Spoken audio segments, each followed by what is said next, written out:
నమస్తే అండి. చెప్పండి. ఎక్కడి నుంచి వచ్చారండి?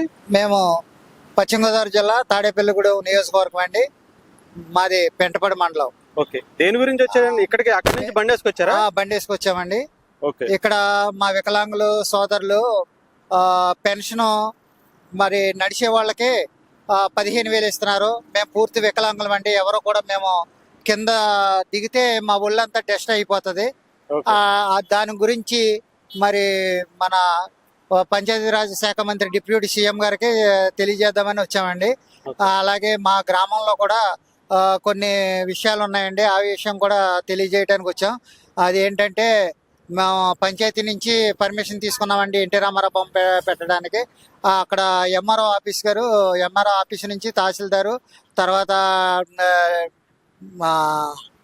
ఆర్ఐ గారు, సర్వే గారు, విఆర్ఓ గారు దళితపేటలో ఎన్టీ రామారావు గారి బొమ్మ పెట్టడానికి అంగీకరించమంటే మీరెవరండి, మా ఎస్సీలంతా మేము ఒప్పుకున్నాం, మాకు ఎన్టీ రామారావు బొమ్మ పంచాయతీ కూడా ఒప్పుకుంది, మేము పెట్టుకుంటాక పర్మిషన్ ఇవ్వండి అంటే మాకు ఇవ్వలేదు.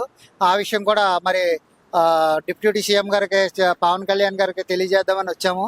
మరి సార్ ఉన్నారో లేదో తెలియదు. మరి కలిసి మేము చెప్పడానికి ప్రయత్నిస్తున్నామండి. అలాగే మీ ద్వారా కూడా మాకు చెప్పండి. అలాగే మేము పూర్ వాకర్స్ అండి. మాకు 15,000 రావాలి. అలాగే 2016 చట్టం ఖచ్చితంగా అమలు అవ్వాలండి. 2016 చట్టం అమలు అవుతే మా ప్రతి ఒక్కరికి కూడా న్యాయం జరిగినట్టే.